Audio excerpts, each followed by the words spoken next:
a Nifty 50. There's only one thing that we love more than eating food with chopsticks, and that's photography.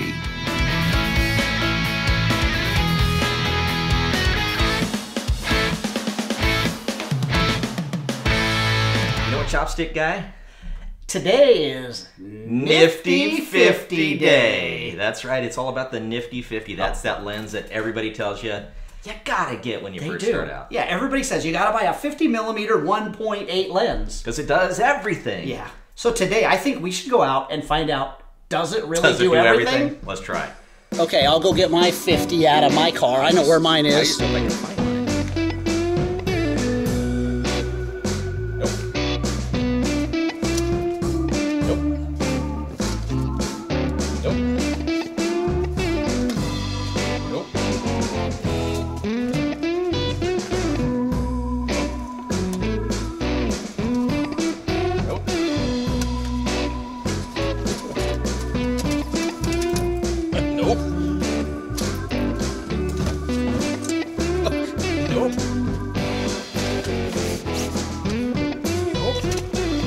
Find yours? No, I haven't found. Oh, wait a minute. I remember where it is now. That's right. I lost my gas cap the other day. Aha! There it is. Ah, there we go. Whose idea was this? I don't know, but you can tell how much we use our 50mm lenses. I think it's gonna be easy. I just. You think so? I do. I really think. For the guy that never takes his 85mm lens off his camera ever, says easy. Says the guy who never takes his 24-70 off. Okay. Right. So you got me. But at least I guess you can make the argument of there's 50 somewhere in your lens. See, I've got 50 already. I shoot at 50 all the time. Oh, I think, sure. No, it's funny because I am now second guessing myself of like, is it going to be as easy as I think? But I actually think it is, because I used to shoot a lot with my 50 back in the day. Yeah. I don't know what day that was, but back in the day. Well, the nice thing is we don't have any pressure. We just go out and shoot with the 50 and see what happens. Okay. So it's going to be easy. I'm looking forward to it. I think I'm going to make some magic, and you know, we'll see. Let's see how easy it is. Thought that was full on here.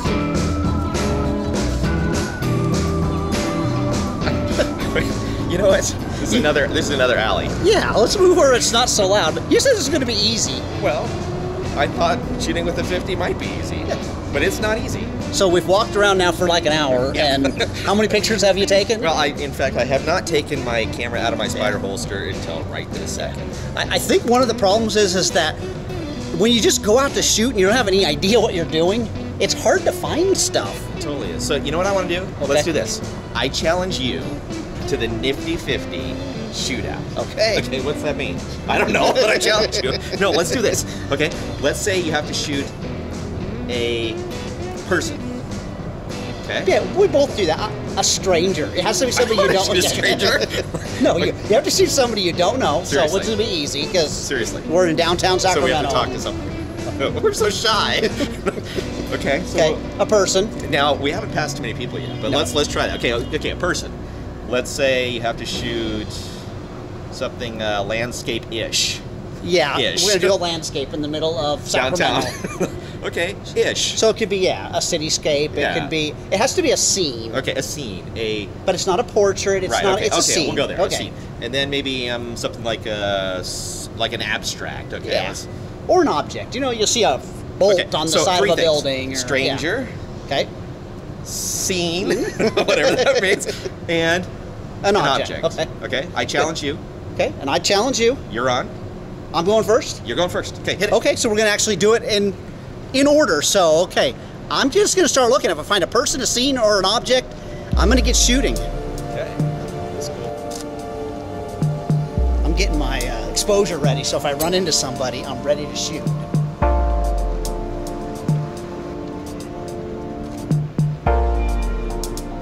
So here's the problem is, I can't find a landscape.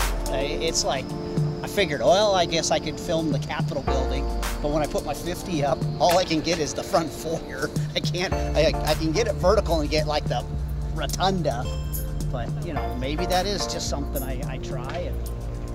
But I'm not happy. I'm not gonna just settle for something, you know, that easy. What I need to do is I need to find somebody also to photograph, because I don't know that we've for sure shot the video of the last person. So, man, I hate talking to strangers. I guess I can try.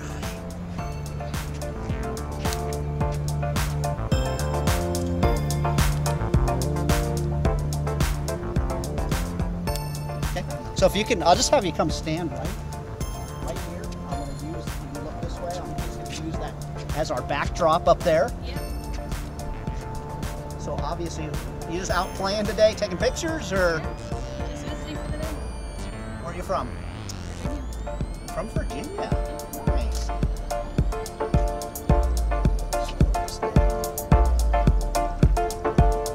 Okay, awesome. So we got a couple of juice on there. We'll figure out something there. But we're gonna find an object, a landscape. Hey, nothing's more California than a palm tree. And nothing's easier than just shooting a palm tree against the sky. But I can't do that. What's it gonna be? Have a blessed day!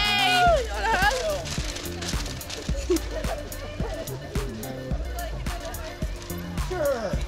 Never get too many hugs in the day. All right. Have a nice day. Have a nice day. You guys have a great Have a good day. day! Okay, man. There's too many of them.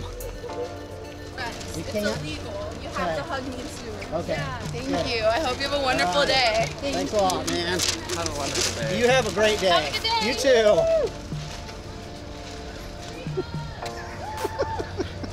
You never know what you're going to find when you go out to take a picture.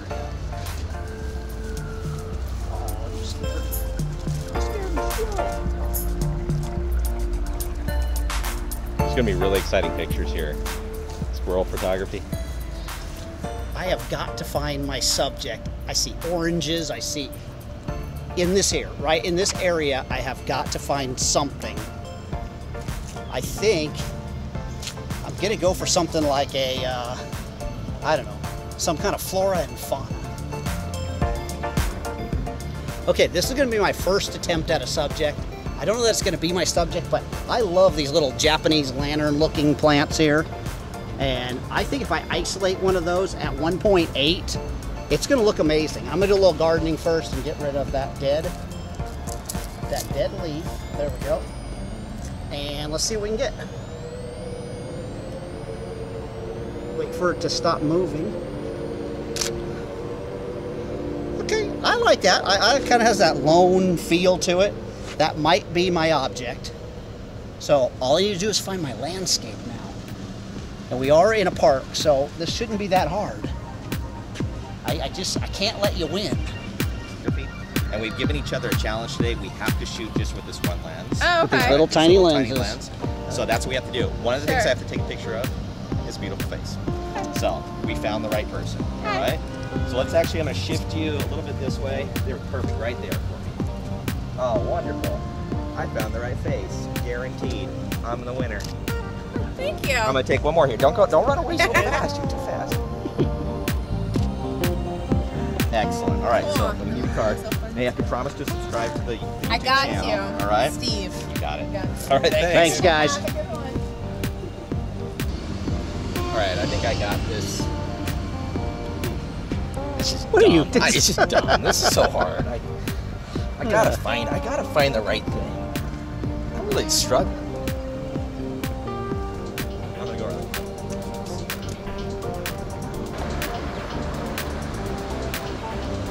Okay, I think I see something. I think I see something I can actually capture. A twofer. I can get a portrait and a subject.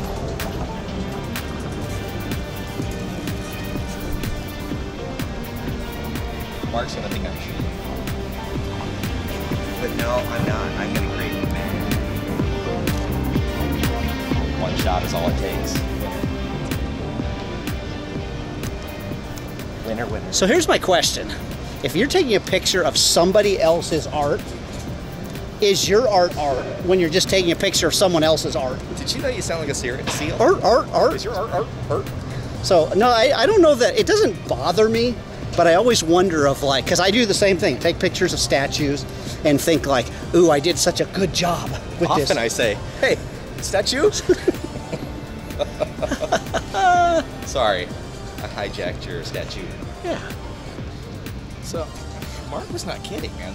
Trying to find your subject is a lot more difficult when you're trying to find a subject and you don't just come upon something. I kind of like this. I don't know why. I gotta find one without bird poop on it. They all kind of have bird poop on it. Maybe I don't like this subject. What about this one? Yeah, kind of, no. I don't know. Maybe not.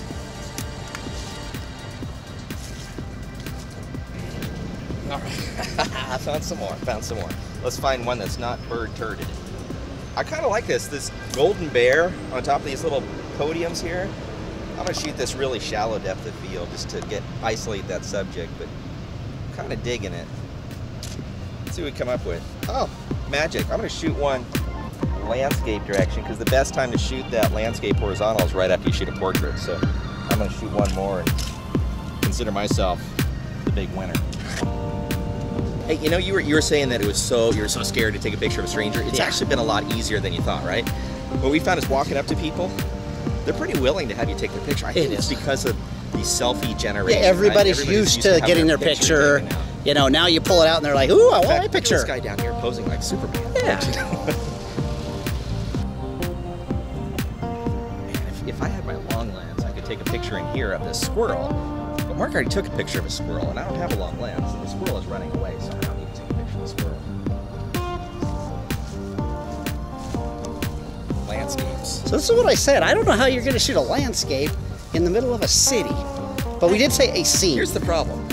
Number one is we always ask each other, how are we going to shoot a landscape with any lens? And then the second thing is we're stuck with this silhouette. Yeah. Every time I pull it up, I'm going, I'm too wide or I'm too narrow. I can't. I'm starting to see why I never put the 50 on my camera. This is way more challenging than I thought. Whose idea was this? I don't know, but it was not a good idea. Oh, you're gonna go all predictable and just take the easy way out? I'm thinking maybe. Look at that. Okay. That's a landscape fight. I'm even going. Nailed it. Okay, is that your landscape? That's my landscape. Okay. Now, is that a landscape? No. But that's my landscape. That's your landscape. That's your scene. Okay, so you got your three. All I need to do is find my landscape. And we're done. We can go eat sushi. All right, so here's my thought process. Since we don't have really full landscapes, I love that, I don't know, juxtaposition, however you say the word, between like modern and nature. So I'm kind of thinking these trees as my foreground with this modern building as the background. So, you know, I think it'll work. I'm just gonna have to work myself into the right spot.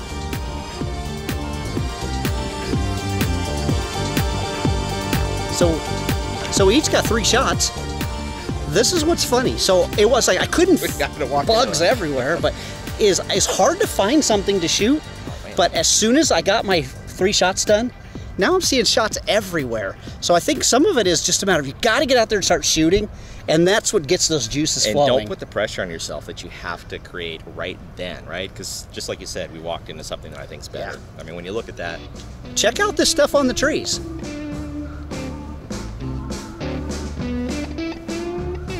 That's a good subject. All right, so. Are you thinking you like your 50 now? No, I hate my 50. Yeah, this one of those lenses, I'm as guilty as anybody. I've told people before, and as I start to say it, I start going like, no, I need to back off.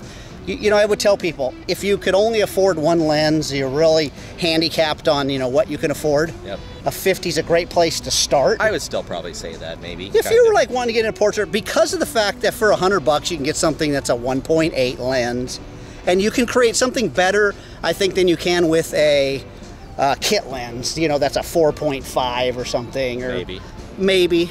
because those cheap lenses, it's not the aperture so much as they get very contrasty. They don't render color as well. Maybe. So, but I don't know. I'm not as keen today on my 50 as I've been in the past. No. Okay, we are stupid. Our question was, does it do everything? And I said, oh, this is going to be easy. Yeah, this is super easy. That's a great idea. Let's go out and shoot the 50. It was not easy at all. I don't think it had to do with, we found a spot that wasn't easy. It just wasn't easy. It wasn't. It was either too wide or too narrow. It just, I don't know. So here's the thing that I found about the 50, right? And you could see from before, trying to find my 50. Yeah. I didn't even really know where it was, right? I knew it was deep in my bag, but, I don't ever shoot with it. Why? No. Well, it's super sharp, right? I give it that. It is. Renders colors nicely. It's a good lens. It's cheap, but it's just not my focal length. No. I find that for me, it's just not wide enough, number one, or I'm working right here. Because your 85 is so wide. Yeah. No, because I want to be able to shoot in further. Yeah. Most of my portrait work's all from 85 to 200. Mm-hmm. I don't ever shoot anything wide anymore. Your style is very much here, right? Yeah. And I tend to be wider. You were making fun of me as I was making fun of you about lens choice, right? Yep. Mark always has his 85 on his camera all the time. Doesn't matter what you're shooting. Mine is a 24-70 from Tamron. I love that lens. It's just super sharp, and it just fits my shooting style more. Yep. I shoot with an 85 too, but that 50, I felt really hampered. I felt stuck in the middle. That's how you feel like. I felt, like you said, kind of stupid. Yeah. I mean, that sounds weird, but it's like trying to figure out how do I shoot this landscape with this 50, which we didn't really shoot a landscape. No. But yeah, again, it's even the one that was my landscape, I still the whole time going, I need to zoom in some more. Mm-hmm. And it wasn't a fact that I could just walk closer. I couldn't do that. I was stuck with what I think was a good exercise. Yeah. So I think I want to hear from you guys. Do you like the 50? Yeah. Do you shoot with the 50 all the time? I know a lot of Canon users. I don't hear it so much from Nikon, but that Canon 50mm 1.2. Yeah. People shoot weddings with that, everything. They love that lens. I just never found it my focal length. But if you do, I want to hear from you. I want to hear what you shoot and if you have other lenses and why that's your go-to. Or if you don't shoot it, why don't you? Or you like us and just don't like it, or... So all in all, it's a decent lens. We just agree it's not the lens. It's the focal length. This just does not fit our style of shooting. Or it's the photographer. Right. Hoi! Fortunate questions. Oh, look at this. We have a brand new batch of cookies. But this one's a little deformed here. It's actually got the fortune sticking out of the cookie. Oh. Look at that. That was close. All right.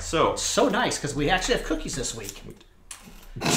You ripped it in We have half questions this week. There we go. Let's see if I can put it back together again. The benefit was it was sticking out of the cookie, but half of it was baked completely in. Correct. Okay. So, check this out. This is from Amanda in Manchester, UK. I have Amanda, but she doesn't live here. Or she lives here, not there. So anyways, it says, where should you place your horizon line in a landscape picture? That's a good thing she asked us because we are famous landscape photographers. Yes, yeah, our landscapes are legendary. So, no, that's actually a good question. And it falls right on the heels of, knowing, we've been talking a lot about our class in India coming up. Yeah. And the fact that, we were teaching these basic rules to these kids. And not that this is, hey, Amanda, this is a basic rule you should know. No, rule of thirds, right? Mm-hmm. That's the first thing that comes to mind. Yep. And so with that rule of thirds, it's like drawing the tic-tac-toe board over your picture. And normally, you're going to want to place the horizon, the bottom third, right? If you want to emphasize the sky. Mm-hmm. And it's not as important with your foreground. But if you want to emphasize the ground or foreground, you put that horizon at that top third, de-emphasizes the sky. That's how you make the choice. But again, sometimes you put it dead center. Or if you want to get crazy, just put it on the first third. So how should you not place your horizon?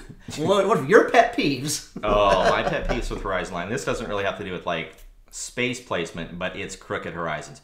I cannot take a picture without going for some reason, my camera is heavy on both ends, right? It's like, it just keeps going that way. So, but I always correct it in post. One of the things that I just drives me nuts and will ruin the picture for me is if I see someone at the crooked landscape, especially if it involves water, right? Because that water should never be crooked.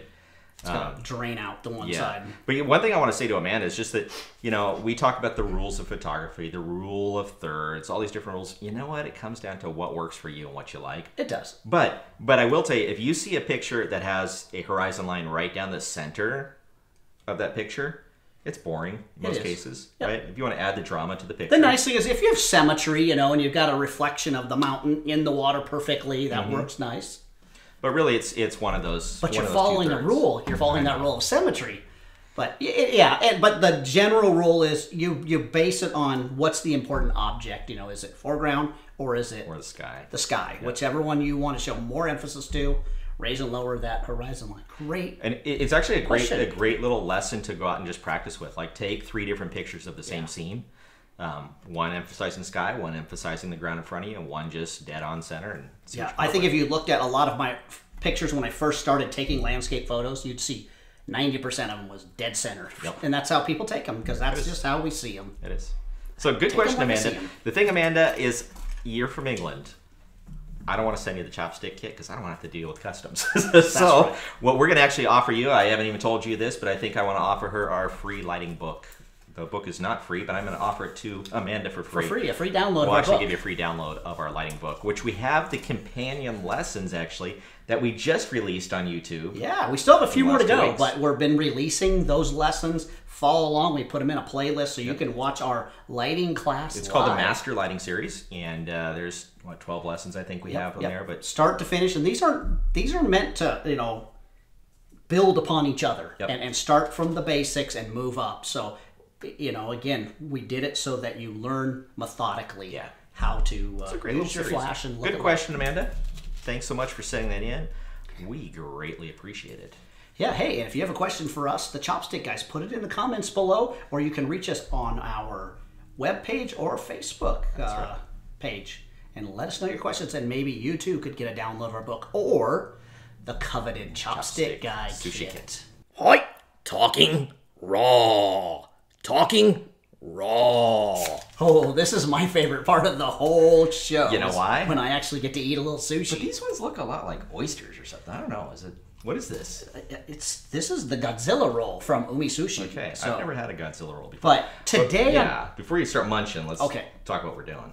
Okay, so this last week we had a class where we did some post-processing, and one of the things that came up was the fact that Camera Raw, which is part of Photoshop, and Adobe Lightroom are identical products, and they work just the same. There was quite a few jaws that went, huh? Huh? Like, so their jaw dropped when... Why don't you eat a little sushi?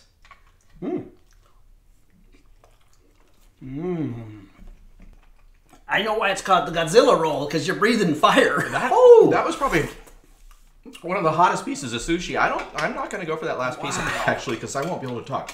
I will. That was hot. I can always talk. That was hot. That was a warm piece of sushi. But hey, perfect timing here is food for thought. Like, from today. Food for thought is I don't know if I'm going to overly Godzilla roll again. Yeah. I'm actually sweating. Yeah, food for thought. 50. Nifty. Was it nifty? You know, I used to love my 50mm lens, and I just feel like I fell out of love with it today. You know, putting it back on my camera, I just didn't feel the magic that I felt a long time ago with it. And I think just because, you know, there's better glass these days, but there was a couple shots, though. Took the flower. I really liked the bokeh that it created. So, you know, again, I find myself going, I don't like it, and then reeling back and going, but is it right for you? It might be. It might be the right focal length. You know, and that's one of those things. It's like, never take a photographer's thing of like, this is the lens to use. Use the lens that's right for you. Well, you know, I'm glad you said that, because that's exactly what I was going to say, is that this is not my lens. It's not the lens for me, but it's possibly the lens for you. It just does not suit me for my type of photo work that I do. Yep. You know, I'm a hybrid photographer. I shoot all kinds of different stuff. It doesn't suit my all kinds of different stuff. So is it a great lens for somebody? Yeah. I'm not going to downplay it at all. If you use a 50, awesome, Yep. right? Yep. You're creating great stuff with a 50. Yeah. I look at Fantastic. it. I look at it as a lot of people go. I love for my weddings 35 millimeter. So you know that the last wedding I shot in New York, I rented a 35 millimeter. The whole time, all I was thinking was, I wish I had a 24 to 70. I like zoom lenses. I know you like zoom lenses. We do use primes, but I don't know. In that wider range, I like to be able to adjust. You still want to go wider. I do want to go wider. So yeah, I agree with you. There's no reason to dog on the 50 millimeter lens. It is a great lens, but both of us are going to say it's not the right focal length for us. But it might be for you. So good show.